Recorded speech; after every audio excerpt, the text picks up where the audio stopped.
All right, so um, good day.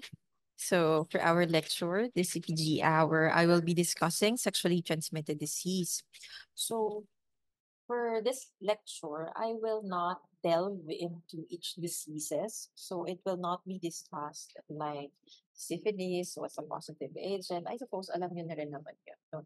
So how I will go about with our discussion is actually how we will approach patients with STI related concerns and a little bit of HIV. So, ayun yung gumalaw. Ayan.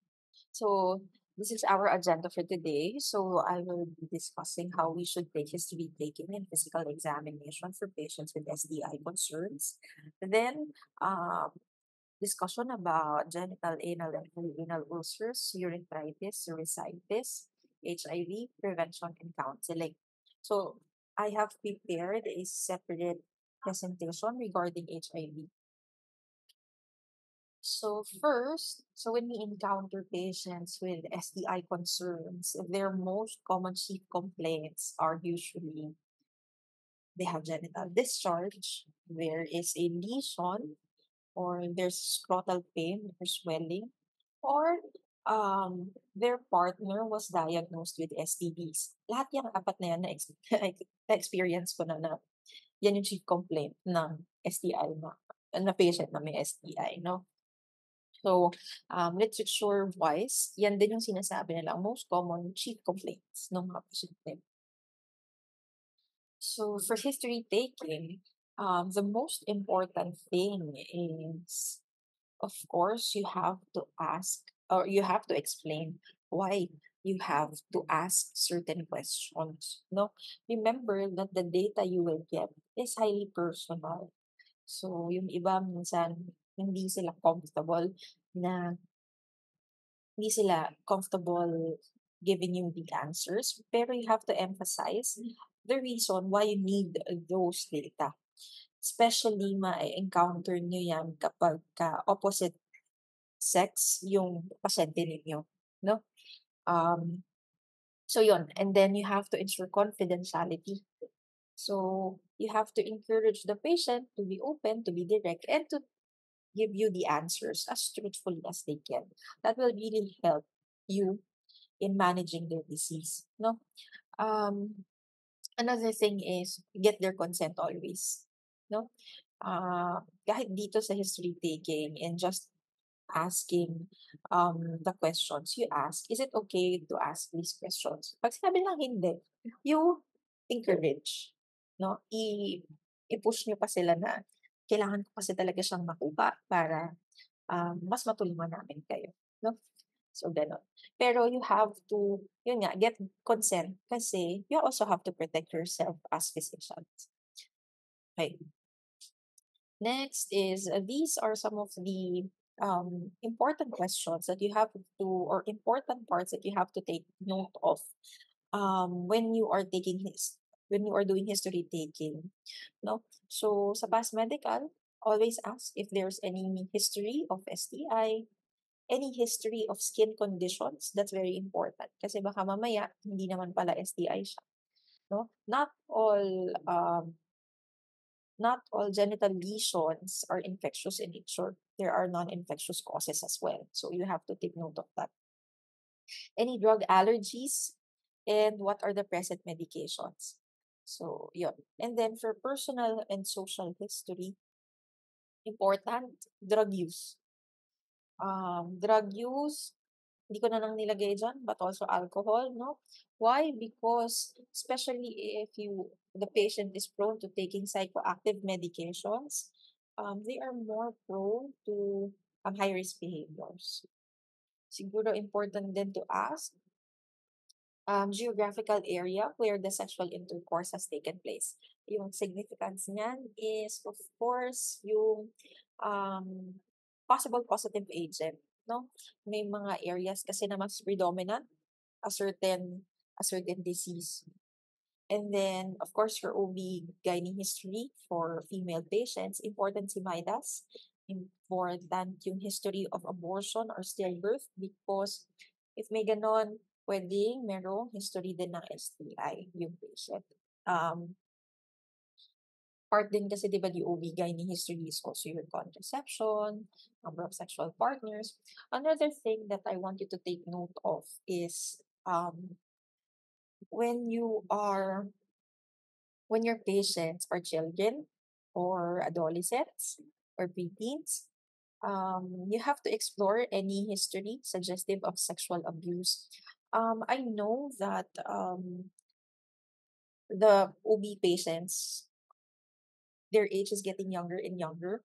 No, mas pabata ng pabata yung nagiging nagkakaroon ng teenage pregnancy. Pero you also have to always explore any history suggestive of sexual abuse. Sakto OB ang susunod mong rotation. Ano? So makikita niyo yan. 12 years old, 13 years old, 15 years old, G1 na. So, yun, have to explore. For your sexual history, um, ask the sexual identity first of the patient, and then yung sexual preference. Tapos, ano ba yung relationship status niya? Hindi lahat ng pupunta sa inyo ay in a relationship. In a relationship. Single and married lang naman ang relationship status. So, ayun. But you have to ask relationship status, the sexual behavior of the patient. Tatanong nyo dun sa sexual behavior part if it's in a form of anal, oral sex, or vaginal. You have to ask that. The use of contraception and the number of sexual partners. So speaking of sexual partners, you also have to know the venue for meeting these partners kasi again, yung mga one-night stands, mas mataas yung risk that this is really STI, no? And then the exposure to commercial sex and recent STI diagnosis, all of this would increase the likelihood that the patient really has STI. So bakit gano'n? High likelihood yung palagi kong inaano.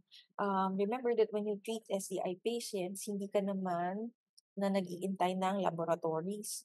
So, pag na-detect mo, you have high index of suspicion, you treat agad and you do screening also. So, medyo nag-advance na ako ng discussion. Mamaya pa dapat yun. But anyway, so for your physical examination, ano ba yung proper? I found this in BITS.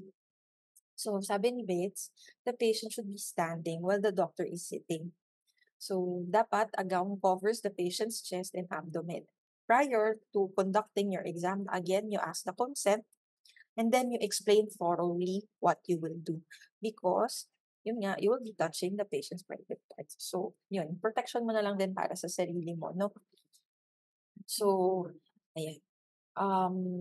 For the physical examination, kung may lesion, you inspect and you palpate for any tenderness. Genital exam, examine the genital and the perianal area. The lymph nodes, you palpate. For the general exam, also, huwag ka lang mag-focus dun sa genital area. You also try to examine the oral cavity, the skin of the torso, the palms, and the soles, no? And for patients diagnosed with syphilis, CVS, CNS examinations, hearing and visual exams should also be done kasi meron tayong otosyphilis and ocular syphilis. So medyo, di ba kasi si syphilis, medyo nagkakaroon siya ng stage where the manifestations are more generalized. Okay. So, ayan, upon inspection ng lesion, you have to take note of the number of lesions, kung multiple ba siya or single lang, that would matter. Kasi, mamaya, you will see why important yung number of lesions. The site where you found it, the size, the shape, the edges, and the surrounding skin. And then, hindi lang yung genital area yung kailangan mo talagang silipin, pero also look at the pubic hair for the presence of nits or lice, no? And then for palpation, you palpate the base of the ulcer, you see if there's any tenderness, you take note of the induration, and if there's any bleeding upon manipulation. And yung relationship ng lesion towards the surrounding structure. So another way of doing your physical examination, especially if your patient is male, So, meron kasi mga darating na patients sa'yo na ang chief complaint nila ay discharge, pero pagdating nila sa'yo, wala ng discharge. So, what can you do? So, this is just a step-by-step process of how you can milk or strip the shaft of the penis para ma-expel mo yung discharge. So, i-compress mo yung glans penis between the index finger and the thumb. So that would help you open the meatus. And then, tignan mo doon sa tip kung merong discharge. Kung wala, pwede mong strip. So, apparently, pwedeng si patient yung mag-strip nung linis niya, no? So, from the base pababa. Pero, kung hindi kaya ni patient, pwede mong gawin. Just, again, ask for consent and explain what you will do. Okay, there is this, yung common na nakikita din, no, is your epidermoid cyst. Baka kasi mapagkamalan mo siya na STI, pero hindi siya STI. So this is just due to occluded follicles filled with keratin debris, no? So hindi siya STI. All right. So we go now to genital, anal, and perianal ulcers. So when a patient comes to you with that concern, usually sasabihin nila, may sugat po kasi ako sa ari. Ganyan. So, pag dumating yung pasyente sa inyo, na yan yung chief complaint niya, ano yung iisipin niyo? So, syempre, history na kayo. So now, I want you to think, what would be your differential diagnosis? Subukan nyo na mag-isip mga 3 seconds. Okay, sana nakapag-isip kayo. So, ayan, so you ask for the history, the prodrome, kailan pa nagsimula, ano yung itsura niya nung una, importante yun, ano yung itsura niya nung una, the duration of the lesion, gaano katagal na siya nandyan, kung masakit ba, or may signs and symptoms of urethritis. So, ayan, what would be our differential diagnosis? So, ito yung mga yung possible infectious causes of a genital ulcer. You have your HSV, kaya importante, no, ano yung itsura niya nung simula? Vesicular ba ito? Because if it's vesicular, that would give you a high index of suspicion that this is HSV or this is herpes, no? Is it syphilis? Is it chancroid? Is it LGV? Or is it due to granuloma inguinale? These are the most common causes of your genital ulcers.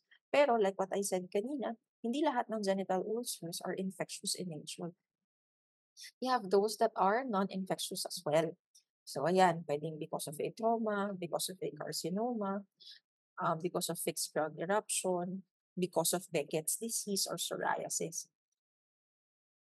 So, ito yung sinasabi ko sa inyo kung bakit important yung number of lesions. So, I'm sorry, this is a very boring slide. No, I will not delve much. I will just like to point out certain things. So, for example, important na tanungin natin ano yung itsura niya sa simula. Like what I said, kapag vesicular siya, there is a high likelihood that you are dealing with herpes.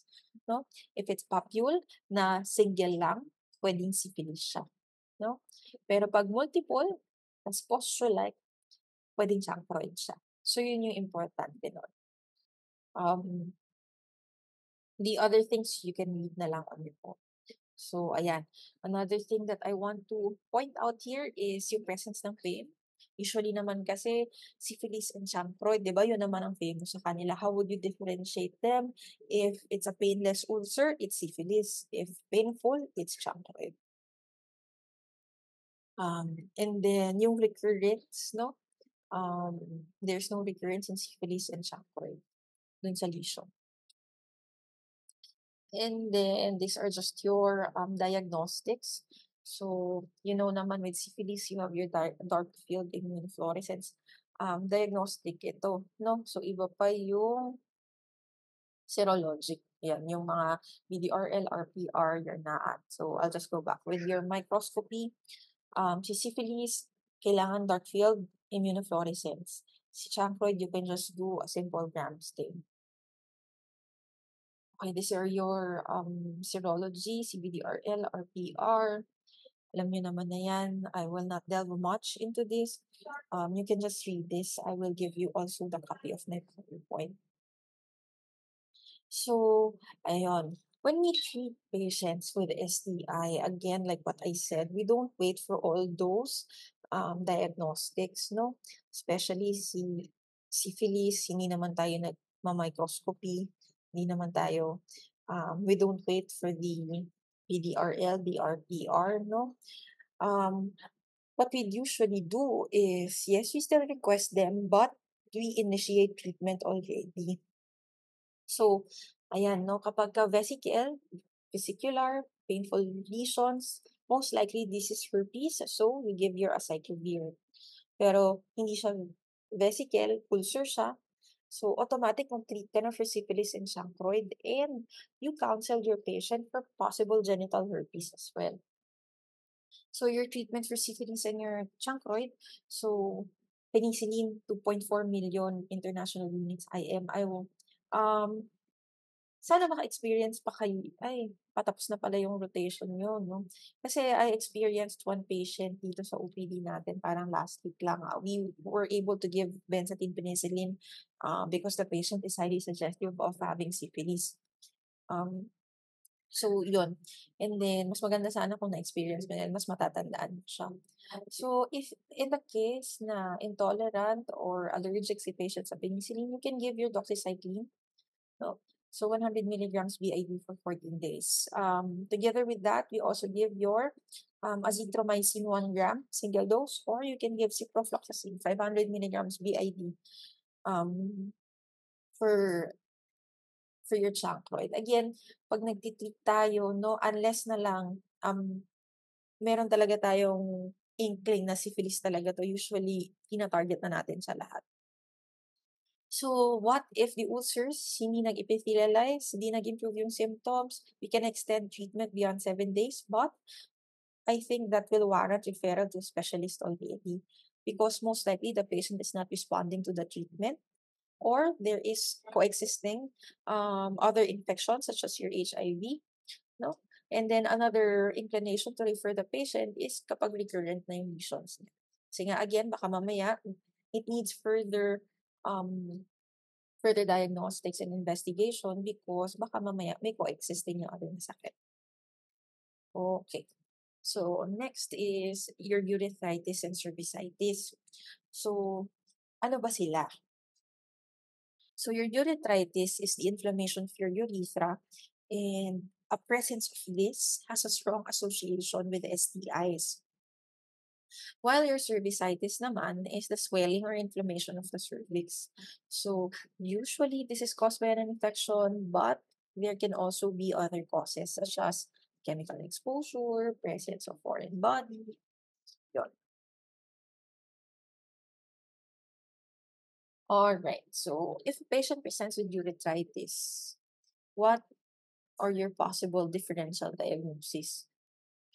So ayan, ano? So pwedeng because of gonorrhea, pwedeng may chlamydia, and then, yung recent na lumalabas sa journals are yung Mycobacterium genitalium, pero mas more siyang na encounter with patients in immunocompromised state. So, kapagka we have a patient with urethritis, usually ano yung diagnostics na ginagawa natin? So, number one, nagpapa-gram stain tayo. So, kapagka nakita gram-negative intracellular diplococci, it's most likely gonorrhea. Pwede ka rin magpanaat, no? Pwede ka rin magpanaat, pero um, hindi siya economical. So, usually we don't do this. Pero sinaat can be used to identify gonorrhea or chlamydial infection or your chlamydia trachomatis. So, ang usual na ginagawa natin, gram stain lang, no? Kasi makikita mo naman talaga doon. Okay. So, for cervicitis, kapag ang patient mo came to you with cervicitis, unlike a urethritis na diretso, you would consider STIK, cervicitis, kailangan ma-assess mo muna si patient for a possible PID. So, i-evaluate mo rin for possible bacterial vaginosis and trichomoniasis, no? So, ayun, kasi si cervicitis, it's a sign of a upper genital tract infection. So, kaya kailangan na-a-assess mo pa rin siya for possible PID. Because si PID, although antibiotic lang yung treatment niya, yung complications kasi niya yung pinaka-fini-fear natin because yun nga, pwedeng mag-result siya kay infertility. So, yun. Um, if you have a patient with cervicitis and urethritis, i-correlate ko lang with the your CPG hour when UTI was discussed, no? Or if you're gonna look at the guidelines of urinary tract infection, kapag ang patient may dysuria, yes, it could be a sign of an STI, no? Pero once na nagka-discharge na siya, iba na yung management niya. Palagi nilang sinasuggest to probe further. So, ayun. Kasi nga, your presence of urethritis and cervicitis, mas more inclining ka sa sexually transmitted infection than you are sa urinary tract infection. So, gusto ko lang yan i-point out. Kasi kung nagbabasa kayo ng CPG ng UTI ninyo, makikita nyo yon. So, our recommended treatment for urethritis and cervicitis, so we usually give, kung naka-experience na kayong or naka-handle kayo ng patient na may STI, we usually give um, combi, combi therapy, no? So, for urethritis cervicitis, we give doxycycline, 100 milligrams BID for 7 days. Ako, mas yun yung binibigay ko. But others, yung other residents, may experience nyo sila, mas gusto nilang nagbibigay ng azit, no? Si azithromycin 1 gram orally. Or pwedeng azithromycin 500 milligrams single dose, then followed by 250 mg daily for 4 days. Pinaka-effective si doxycycline. With azithromycin, nagre-report na kasi ng resistance. Kaya mas sinasuggest nila is to do a multi-day strategy. So, mas okay si azithromycin 500 milligrams, a single dose, then 250 mg daily for 4 days, kesa sa si azithromycin na single dose lang, no? Yun din yung reason kung bakit ako mas prefer kong binibigay si Doxy compared kay Azit. Yun. Kasi mas, studies-wise, mas effective si Doxy and wala pang masyadong resistance na nakikita for it. So, okay, binigay mo na yung treatment na yan, ano pa yung pwede mong i-advise kay patient? So, unang-una, they have to abstain from sexual intercourse until pati yung partner nila na-treat mo na rin. It's either na-treat mo na sila for 7 days, natapos na yung 7 days treatment, or there is resolution of symptoms. Okay? Importante i-a-advise yun sa partner nyo kapag may STIs sila. Kailangan tapusin yung treatment bago engage sa sexual intercourse. Also, if you already considering STI, always test your patient for HIV. No? And you can do syphilis as well. So, ayan. Naulit lang siya. Sorry. So, ayan. Dito sa slides na to, gusto ko lang i-emphasize na si doxycycline is for your chlamydia. And then si Neisseria, we usually give ceftriaxone 500 mg na IM.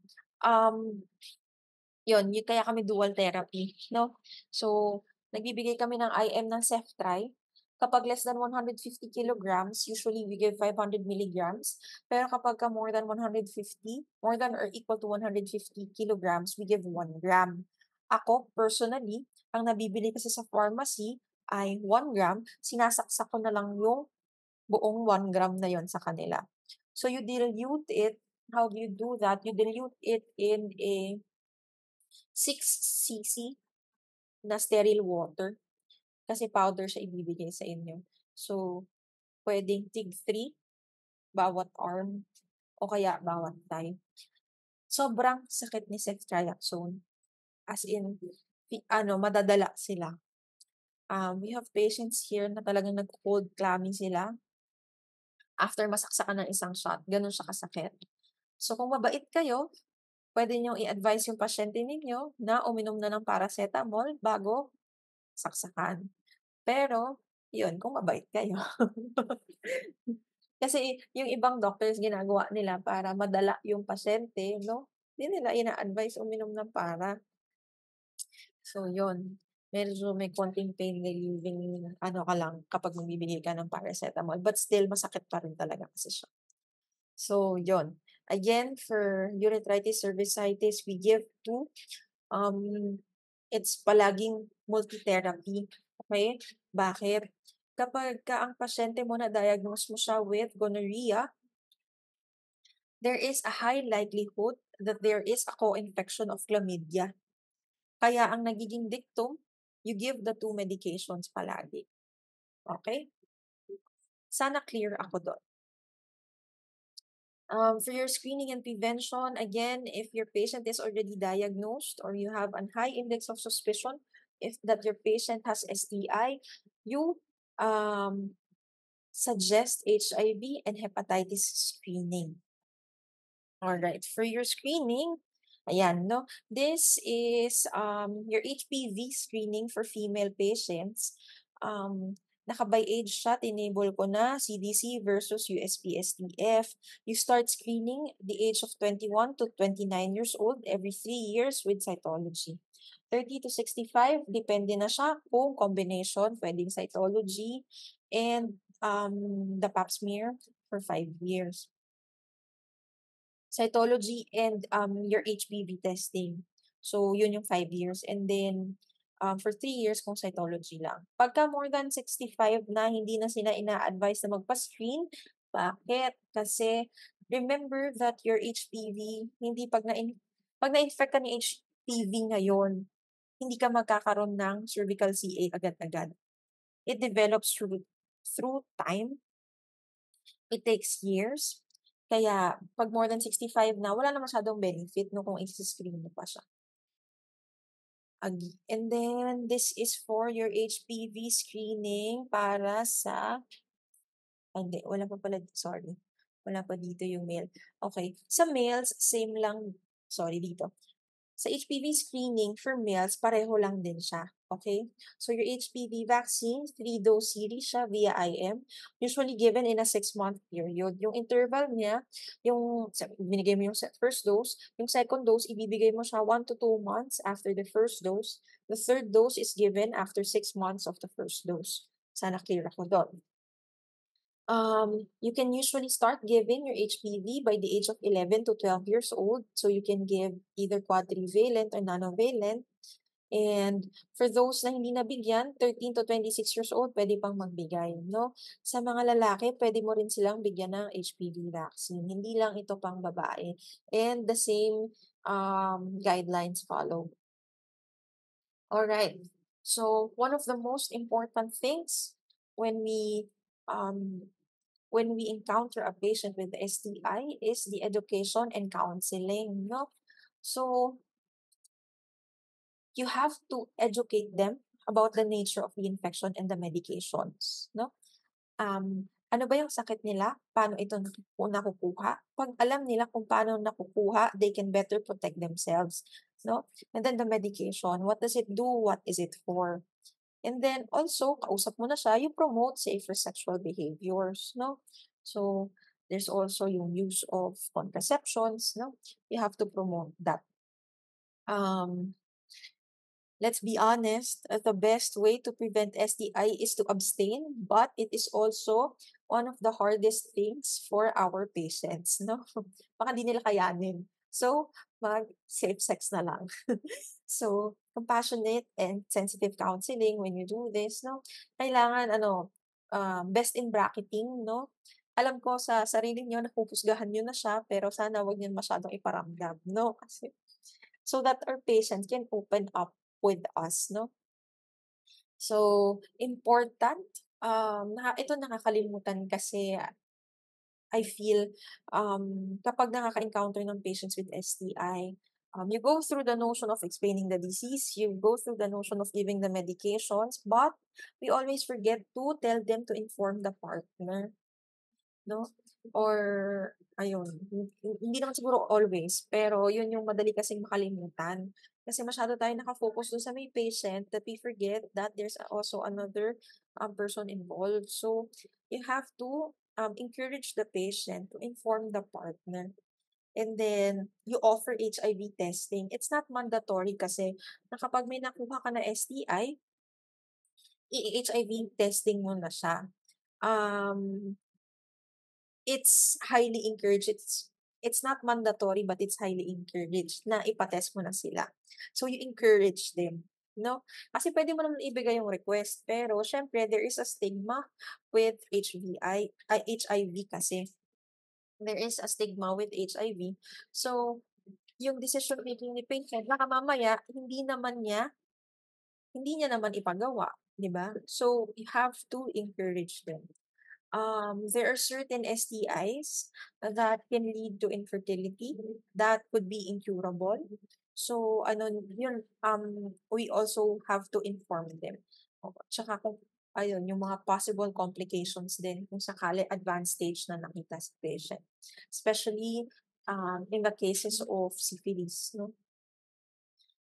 Communicating with a partner. Also, yun nga, always assure the patient of the confidentiality nung nagiging usapan ninyo. And lastly, assess for the risk of violence. No? Baka mamaya si patient ay victim ng rape or something. So, yun. This will be my last slide for this presentation. I have provided several QR codes that you can use. So, sa screening, mas extensive yung screening dito sa Screening NIH. There are several tables there na would show you the recommendations regarding the screening for the different sexually transmitted diseases. Ang nilagay ko lang kasi is the screening for HPV, no? Pero marami pa. And then this discussion is largely based on the sexually transmitted infection treatment guidelines of the CDC published last 2021. You can have the copy dun sa my QR code. And lastly, I have a PowerPoint I got from the internet lang. Pero it has the discussion nung disease. So yung typical STI discussion of syphilis, the course, the what is the positive agent and all that. Nandito siya sa CPG STI materials. It's a Google Drive. Nandun yung material na yon as well as my PowerPoint for the HIV, which I will be discussing now. Wait lang. So what is HIV? Actually, kung titignan niyo yung slides ko, yung prior slides to this are just epidemiology. So I'll just go straight to HIV, no, or your human immunodeficiency virus. So this virus weakens a person's immune system by attacking and destroying yung immune cells mo, like your CD4 cells. So, kaya may monkey jump kasi trivia, HIV infection in humans actually came from chimpanzees in Central Africa. This was identified mga 1800s pa. So, siyempre, si HIV in humans, meron siyang monkey version. And we call this your simian immunodeficiency virus. So, ang nangyari kasi dito, hinant ng mga humans yung chimpanzee. Kinain yung meat ng chimpanzee. So, ayun, nahawa sila. Naging HIV. So, ayan. Yun ang evolution ni HIV. And then, all right. So, your mode of transmission, we all know that this is a sexually transmitted disease, but it can also be transmitted via vertical transmission, um, and sharing of needles, especially in IV drug users.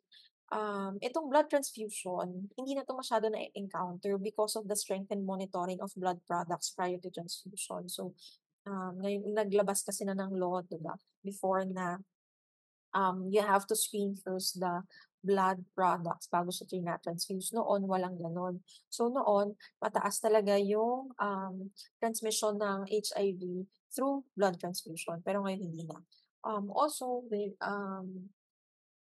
I would also just like to ano na yung most common population being infected by HIV is still men having, sex with men, no, or your M2M. Alright, so these are just the body fluids with high concentration of HIV. So sa blood, sa semen, breast milk, and your vaginal fluid. And these are your risk factors. So patients victim of violence, unemployment and education, poverty, high risk sexual behavior. So these are the factors that reduces a patient's access to education, yung access to testing and treatment services. No? Also, these risk factors, barriers din sila to having safe sex or safe injection. Pero kasi safe injection parang ine-encourage mo pa silang maging IV drug users, no? So, wag na lang yon. Barriers to safe sex na lang. So, all of these increases the exposure of a patient to HIV and other STIs, especially yung or including your hepatitis A. So, meron kasing consolidated guidelines si WHO na nilabas dedicated sa treatment and management ng HIV, other STIs, and your hepatitis A. So, di ko na yun i-discuss, masyadong extensive. Di ba masyadong extensive yung STI topic na binigay mo sa akin? So, eto. Alright. So, symptoms of the disease. As you can see, very generalized siya. Fever, sore throat, swollen lymph nodes, pwedeng magka-rash, pwedeng magkaroon ng muscle ache, pwedeng may night sweats, pwedeng may ulcers, may chills, may fatigues. Sobrang generalized niya. It's very constitutional, no? Kaya hindi mo kaagad iniisip na, ay baka HIV 'to, no? So, um a patient can just present with flu-like symptoms within 2 to 4 weeks of after infection. So again, yun nga, yung index of suspicion mo hindi gano'n kataas kasi nga, um, very constitutional yung symptoms. Okay. The next slide I think is the pathophysiology. I'll be sharing, a video. Ayusin ko lang yung audio. Let me just fix the audio. Alright. HIV. HIV targets and attaches to the CD4 molecule via a protein called GP120 found on its envelope. HIV then again uses GP120 to attach to another receptor called a co-receptor. HIV needs to bind to both the CD4 molecule and the co-receptor to get inside the cell. The most common co-receptors that HIV uses are the CXCR4 co-receptor, which is found mainly on T cells, or the CCR5 co-receptor, which is found on T cells, macrophages, monocytes, and dendritic cells. These co-receptors are so important for HIV that some people with homogeneous genetic mutations in their CCR5 actually have resistance or immunity to HIV, since HIV can attach to them and get into the cell. In fact, even heterozygous mutations, which lead to fewer co-receptors on the cells, can make it harder for the virus to spread and results in a slower disease progression. For those without this mutation, though, once HIV binds to CD4 and either CCR5 or CXCR4, it gains access into the cell. HIV is a single-stranded, positive-sense, enveloped RNA retrovirus, meaning that it injects its single strand of RNA into the T helper cell. The retro part of the retrovirus isn't referring to its style, but refers to it needing to use an enzyme called reverse transcriptase to transcribe a complementary double-stranded piece of proviral DNA. Proviral just means that it's ready to be integrated into the host's DNA, so it enters the T helper cell's nucleus and pops itself into the cell's DNA, ready to be transcribed into new viruses. Pretty sneaky, huh? Well, here's the actual sneaky part. When the immune cells become activated, they start transcribing and translating proteins needed for the immune response.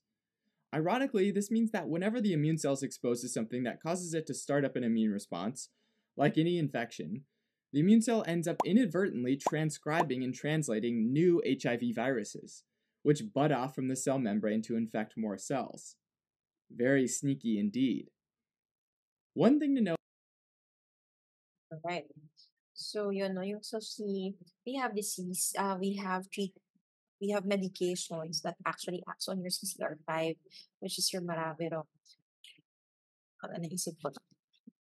So, um, the next question is, can we cure HIV? Pag-isipan niyo muna. Yes or no? Can we cure it? Because the answer is actually we can cure it. There is no cure for HIV, but we have treatment for it. We have medications to prevent the progression of the disease and to prevent further compromise no immunity ng patients natin. No? So if they don't get these medications, what will happen to them? Ayan na, papasok na sila sa stages of HIV infection. So your first stage or your acute HIV infection is usually associated with a large amount of HIV in their blood. So they're very contagious. So nakakawa sila. At dahil mataas yung HIV dun sa dugo nila, they have flu-like symptoms. So, ayun, some patients, di agad-agad nararamdaman ito, pero still, once na tumaas na talaga yung HIV sa may blood nila, doon nararamdaman na nila.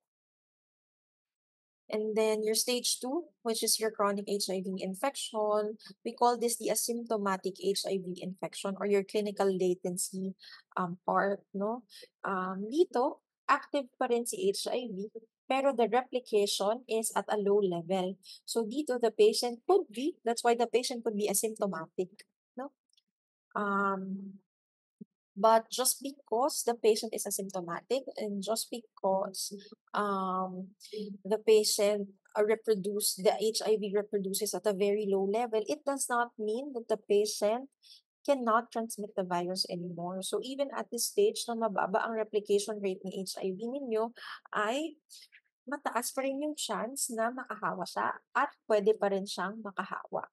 If the patient did not take any medications, pwedeng mag-last yung stage na to for a couple of years, a decade, or they can rapidly progress to stage 3. Ang endpoint ng stage 2 would always the viral load go down and the viral load will always go up and the CD4 goes down. So, ano sa tingin niyo susunod na stage? Ito na yung phase na mababa si CD4, mataas ang viral load. You enter now your AIDS stage or your stage 3. This is your most severe stage. There is a very high viral load. The patient is very contagious and very or severely immunocompromised. No, dito na lumalabas ang tinatawag nating OI or your opportunistic infections. Question: if they were able to decrease their viral load after stage 3, can they move back a step? Pwede ba akong maging stage 2 ulit? Pwede ba akong maging stage 2 ulit kapag napababa ko na yung viral load? The answer is no. Once you are tagged as AIDS, once you reach stage 3, you will be at stage 3 na talaga.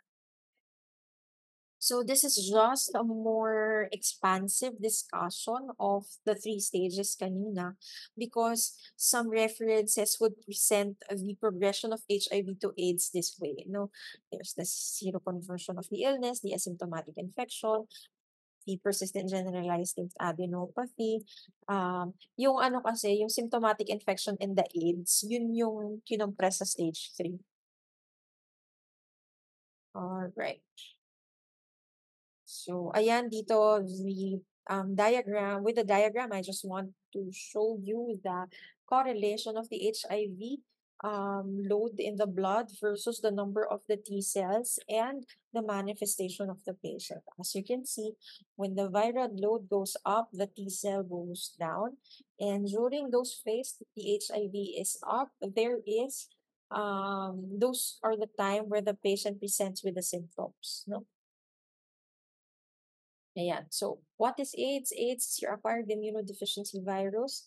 It is a syndrome used to describe different potentially life-threatening infections and illnesses that can happen sa immune system mo kapag severely damaged na siya by your HIV virus. So, this happens kapag the HIV infection is, again, very advanced na nasa stage 3 na siya. And when the body cannot defend itself against infections, no? Dito na nga yung katulad kong sinasabi, dito na pumapasok yung inyong mga opportunistic infections. Another question is, can you transmit AIDS from one person to another? Natatransmit mo ba ang AIDS from one person to another? So the answer is no, because you can only transmit HIV, but not AIDS. Okay? So, ayan, they develop certain opportunistic infections. Ito yung criteria mo para masabi mong AIDS, may AIDS yung patient.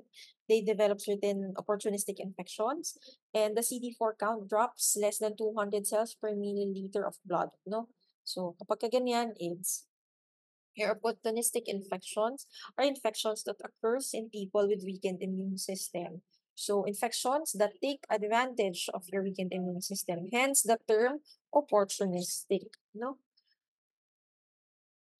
So these are some of the examples of your OIs, your Kaposi sarcoma, pneumonia caused by your Pneumocystis jirovecii, oral thrush by your Candida, and meningitis.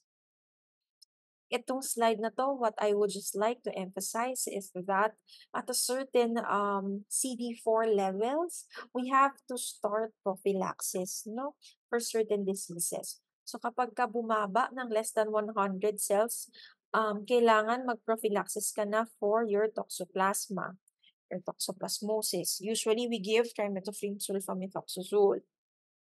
Kapag less than 200 na lang your Pneumocystis pneumonia, so kailangan magbigay na rin tayo ng antibiotics as prophylaxis for it. And kapag less than 50 na, we have to give prophylaxis against your your Mycobacterium avium complex, no?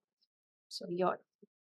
Pag napataas mo naman siya at a certain level din, titigil mo na rin yung mga antibiotics for it. So, ayan, prevention can best be remembered by this acronym, your ABCDE. So, this acronym was coined by DOH as their way to step up the HIV awareness campaign. So, yun nga, number one, at the most effective way to avoid HIV infection is your abstinence. Number two is be faithful. Best to have only one partner, no?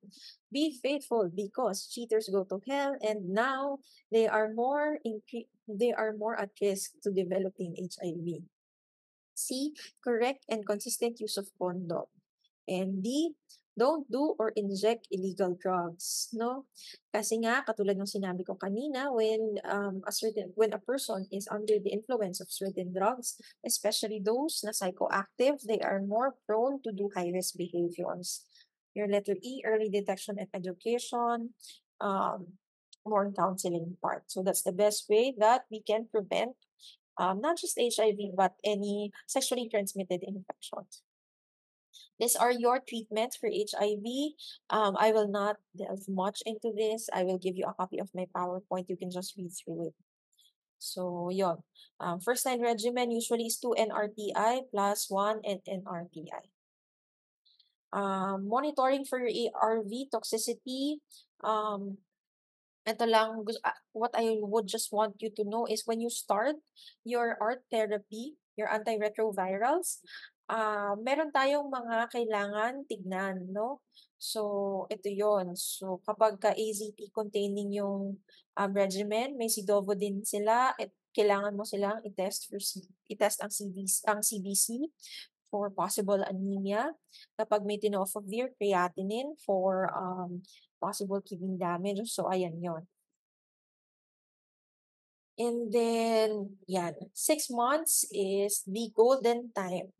So, the first 6 months of therapy is very important, no?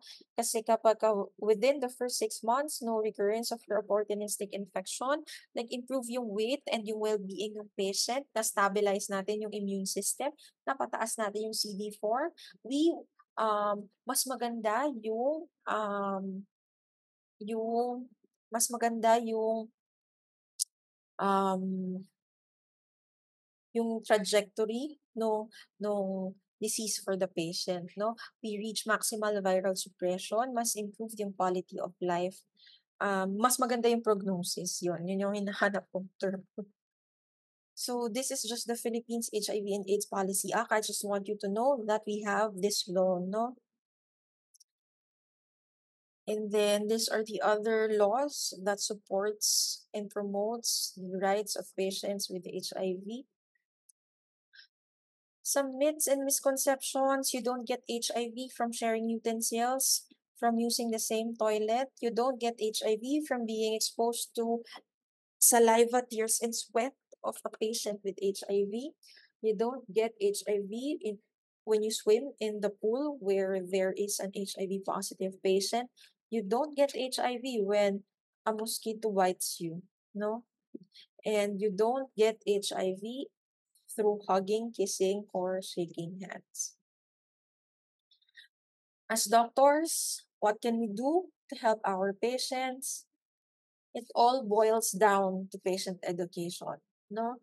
Yung CEA, the counseling that you've learned, that you see us do with our patients sa FM, sana hindi nyo siya makalimutan, because when you go on your own practice, whether you go to FM or not, sana magamit niyo pa rin yung counseling skills nyo. At sana nakikita nyo kung gaano siya ka-importante based dun sa response ng mga patients natin. Yung mga patients natin with STDs, we have to educate them properly, especially about safe sex, no? Yung iba kasi sa kanila, hindi lang talaga nila alam. Okay? So, yon, patient education is very important. Talking to your patient is very important. And asking your patients if they have questions is very important. And answering those questions is very important as well. So, there are two goals in counseling. Number one is the prevention of your HIV transmission. Number two is to provide support to those affected directly and indirectly by the HIV diagnosis. So, yun yung goals natin. Remember na life-changing kapag na-diagnose ang pasyente ng HIV dahil hindi na nga talaga siya mawawala. You cannot cure it. You can only control it, no? Remember also that the spread of HIV is preventable by changes in behavior. So, ayun. When a patient gets diagnosed with HIV, they experience psychosocial, psychological stresses through fears of rejection, may social stigma, yung fear ng disease progression or yung disease progression itself, and lastly, the uncertainties, no? So you have to make sure na you have to try and counsel your patients regarding these things, no? And ensure the patient na we have treatment hubs and treatment centers that would be able to guide them. So speaking of the treatment hubs and treatment centers, ito yon, sana nababasa nyo. Kung hindi nyo nababasa, again, I will give you a copy of my PowerPoint. So encourage them to get tested, no? That is the importance of why you need to know the risk factors, the particular populations na prone magka-HIV, para ma-elicit nyo sa pasyente nyo yung exposures nila. Kasi if you have a high index of suspicion, even if the patient is not symptomatic, no? Just by history taking, encourage them to get tested. Okay? So these are my references, and I think this is the last slide for my presentation. Last na talaga to. If you have questions, you have my number, you can just message me. All right. Thank you so much.